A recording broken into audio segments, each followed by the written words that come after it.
Christmas is in the air. Are you ready? It's time to talk about some holiday traditions from here in Spain because things can be a little bit different. So, if you're ready to get into the holiday spirit and you're new to Spain or thinking about moving here at some future point, you might be a bit lost navigating the local Christmas traditions. I am here to help. Today, we're going to talk about 8 Spanish holiday traditions that will help you celebrate Christmas like a local. Some of them might surprise newcomers or first-time visitors, but don't worry, it'll be fun for the whole family.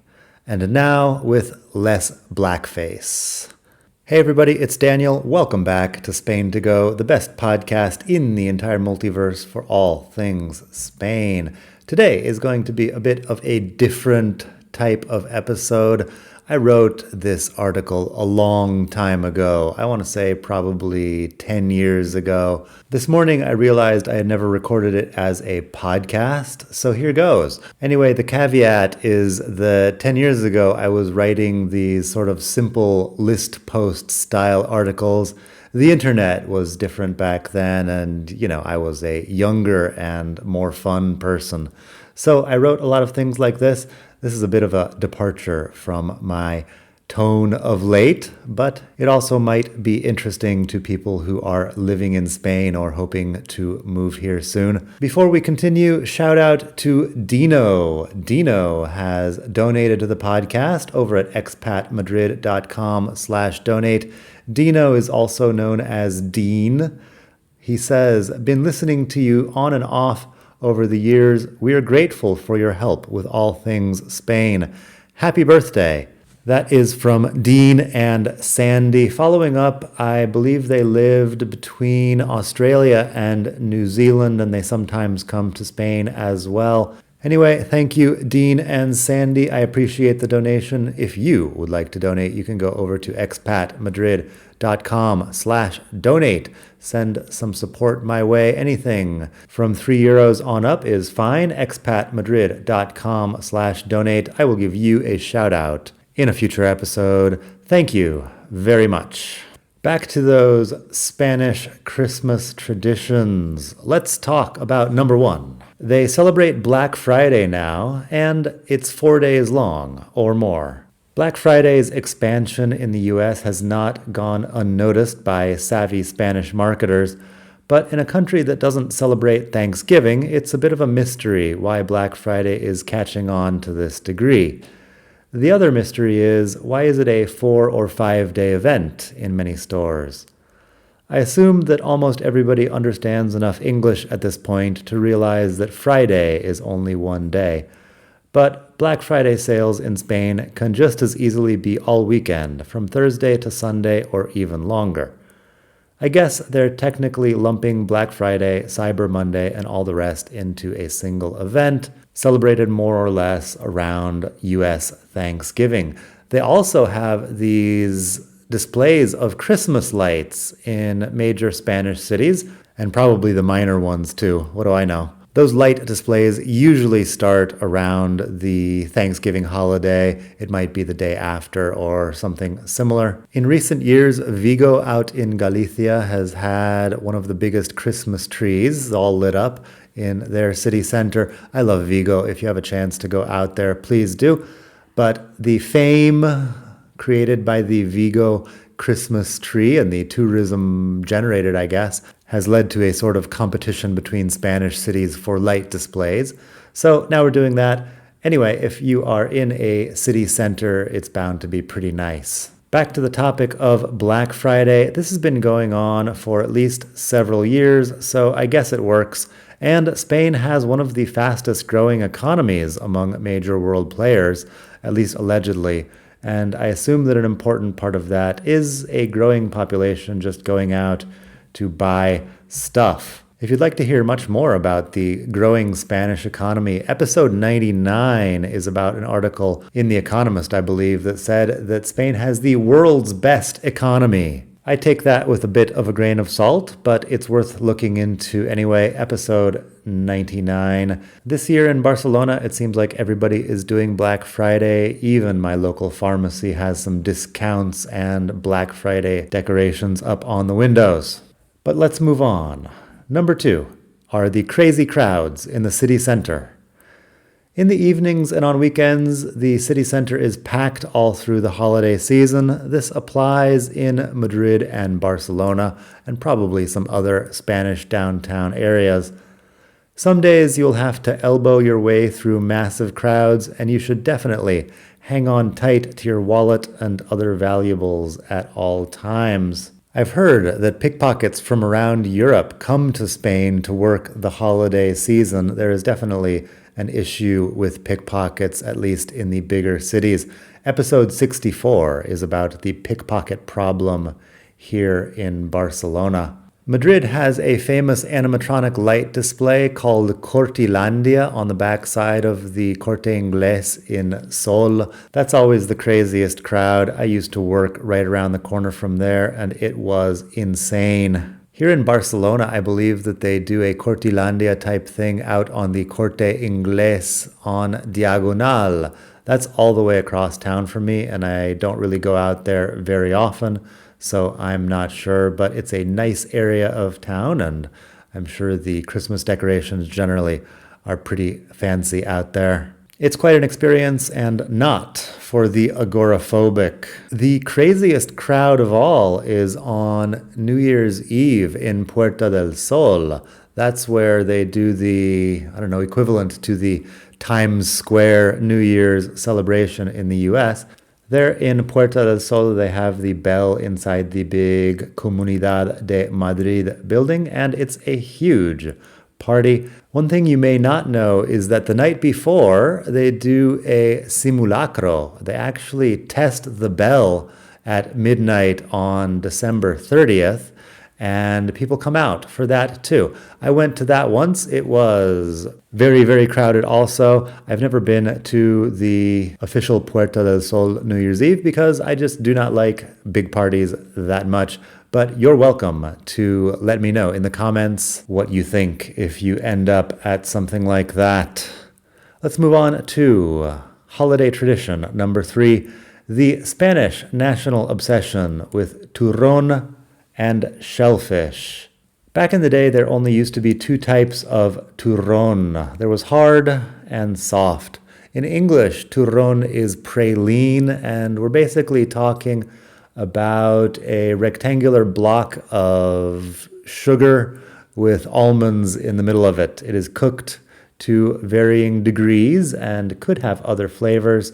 The varieties these days seem endless. You can get chocolate turrón, you can get watermelon turrón.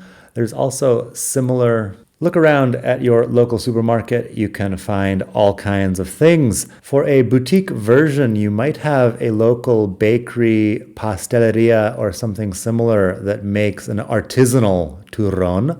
You could check out, if you're in Madrid, Casa Mira at Carrer de San Jerónimo number 30. That's been there since 1842. There are probably pretty good turrón options in other Spanish cities. I don't eat a lot of sugar, so I am not quite the expert. The origin of turrón, similar to marzipan, is apparently Moorish. I guess the Moors used to grow a lot of almonds, and so we have these almond-based desserts. Another option is mantecados and the similar sweet polvorones. Those are lard-based, and they have a little bit of sugar and a lot of flour. I don't think they're all that amazing. They're from Andalusia. Probably a lot of people grew up with them, and so they enjoy them for that reason. Those will also be in your local supermarket, probably sold by the kilo. Being lard-based, they are not suitable for vegetarians or vegans if that's what you're into, so be careful there. The other thing that Spaniards go wild about at this time of year is shellfish. Prawns especially. If you go to your local pescaderia between now and mid-January, be prepared to wait behind a long line of abuelas buying prawns in various colors and sizes. Why prawns specifically?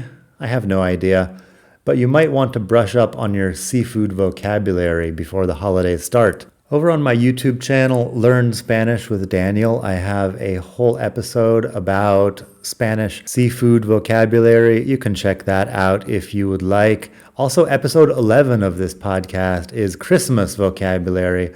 I've got quite a bit over there as well that will help you out.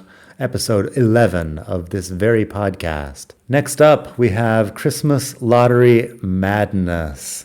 You've surely heard something about the Christmas lottery here in Spain. If you've been to Madrid's city center anytime in November or December, you've also seen the long lines stretching out from Doña Manolita and El Doblón de Oro, two of the most important lottery offices. People come from all over Spain to buy tickets from these lucky establishments. I've explained some of the bad math in an article on the blog, but of course it's a big tradition and the social pressure is high. Basically, your barber, your local bar, the people at your office, they are all playing the same numbers. And if they win and you don't, it's going to be quite embarrassing. Ask your Spanish friends how many tickets they and the people in their family have bought this year. It can be an interesting and enlightening conversation. Also, prepare for most of the country to shut down on the morning of December 22nd as everybody listens to the kids sing out the winning numbers on TV and the radio. The historic orphanage Colegio de San Ildefonso in Madrid provides the kids, and the drawing is done at the Teatro Real, otherwise known as the Opera Building. And the kids sing the winning numbers as well as the prizes. It's quite an event, very typical, very Spanish. If you're not here, just look up Loteria de Navidad on YouTube, and I'm sure you'll find something. If you're looking for lottery tickets here in Catalonia, the two most famous places in Barcelona are El Gato Negro on Carrer de Pelai, which is near Plaza Catalunya, and Loteria Valdez at Rambla number 88. That's the, La Rambla, the typical Rambla downtown. There's also a famous place called La Bruja d'Or. This is La Bruja de Oro, the Golden Witch, or the Witch of Gold, I guess. Let's say the Golden Witch. That is in the town of Sort, which is way out in the Lleida province. I have never been out there, but apparently people go. It's got a reputation for being lucky. It's possible that these days lottery tickets can just be delivered to your mobile phone from anywhere, so you could take a look there. I bet in any case that there is a certain something about standing in line for physical lottery tickets that is part of the charm of this tradition. Next up, number 5, we have the 12 grapes on New Year's Eve. At New Year's Eve in the US, the story usually begins and ends with drinking champagne or something similar and positioning yourself next to someone you would like to kiss as the clock strikes 12. That is, if you're celebrating at a party for single people. I think I did that maybe once in my life back in the US. Well, there's not a lot of kissing here in Spain. Everyone's too busy stuffing their mouth with grapes.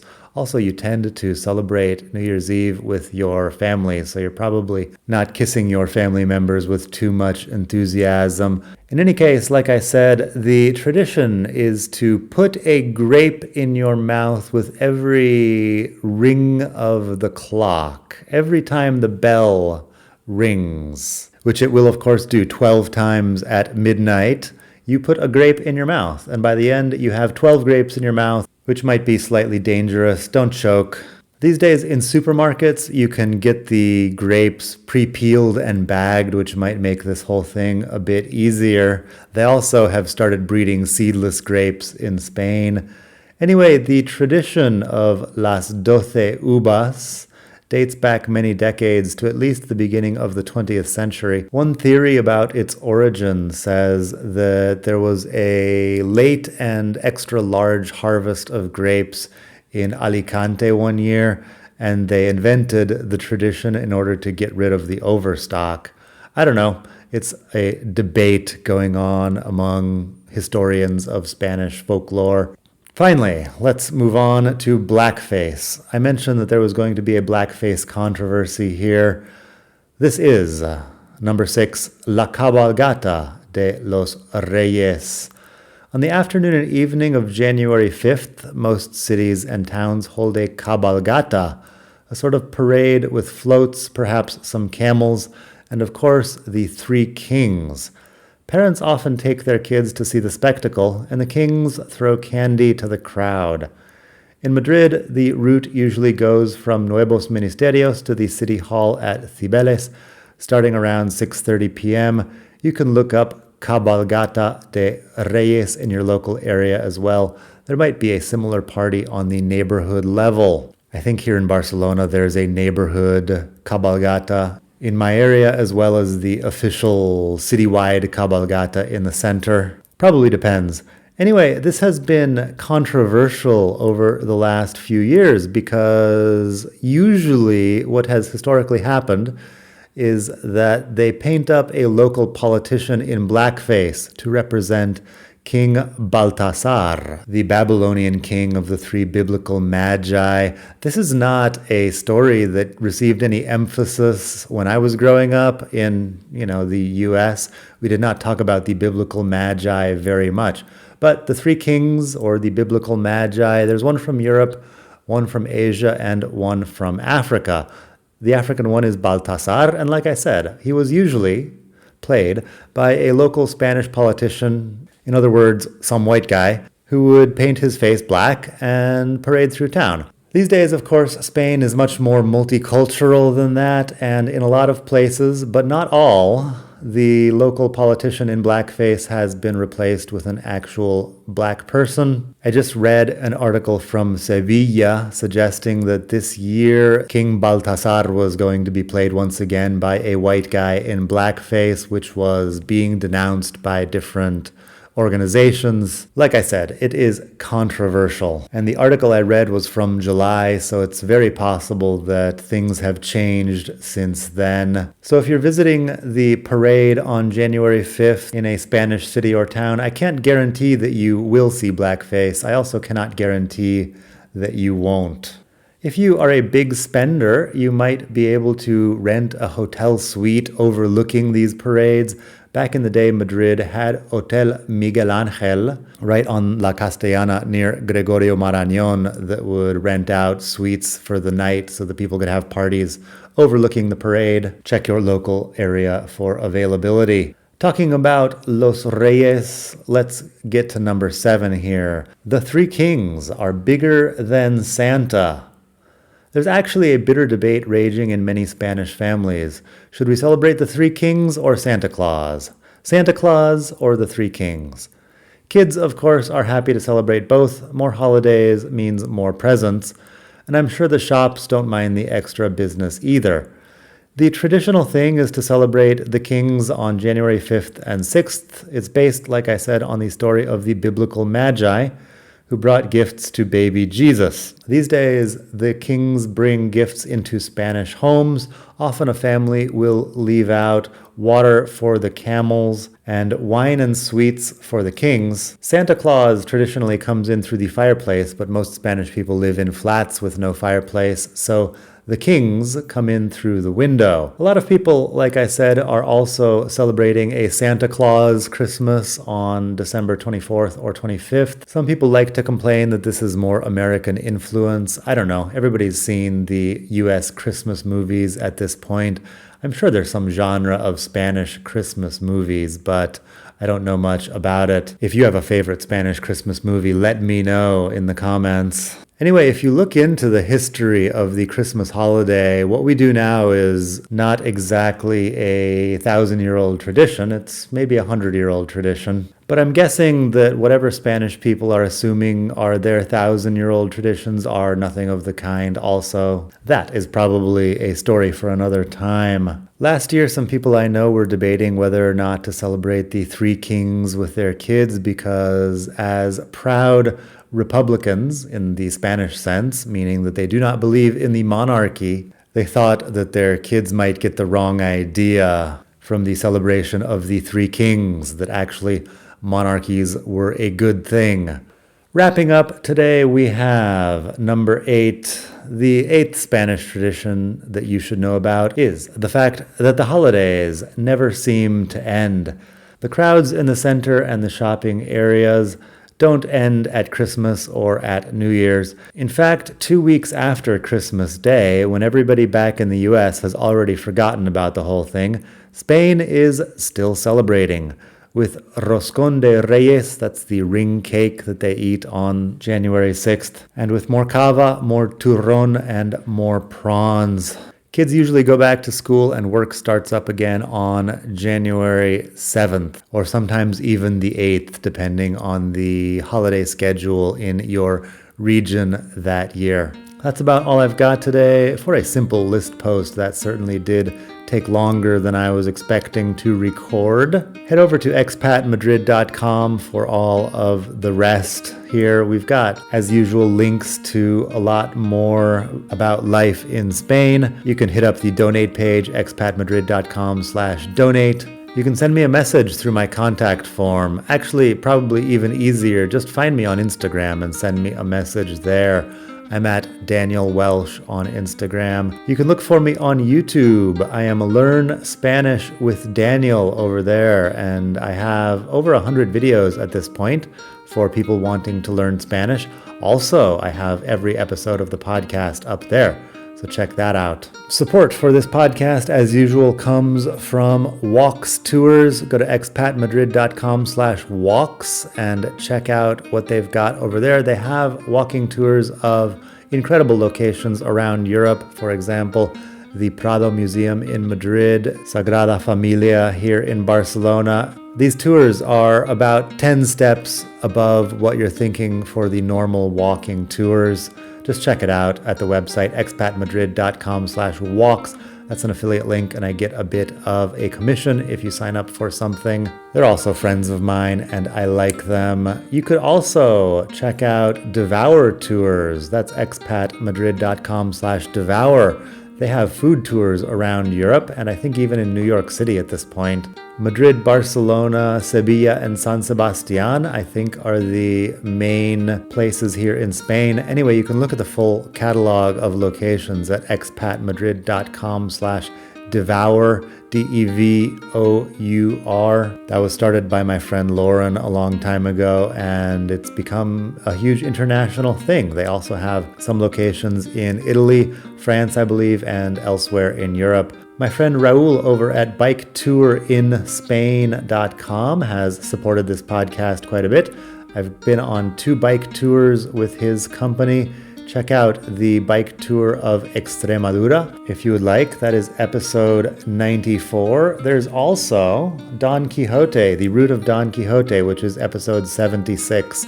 Check those 2 out if you're interested in cycling holidays, or just head over to BikeTourinSpain.com. Make sure you use that exact URL, BikeTourinSpain.com, because there are other similar companies out there, similar names. Anyway, tell Raul if you sign up for something that you heard about him from Daniel on the Spain to Go podcast. He will appreciate it. Once again, that's Raul at BikeTourinSpain.com. He has tours from Madrid to Valencia, he has Extremadura, he has La Rioja, and he has the route of Don Quixote. And he's always out there on his bike planning out new routes, so there might be other ones I have not yet heard about.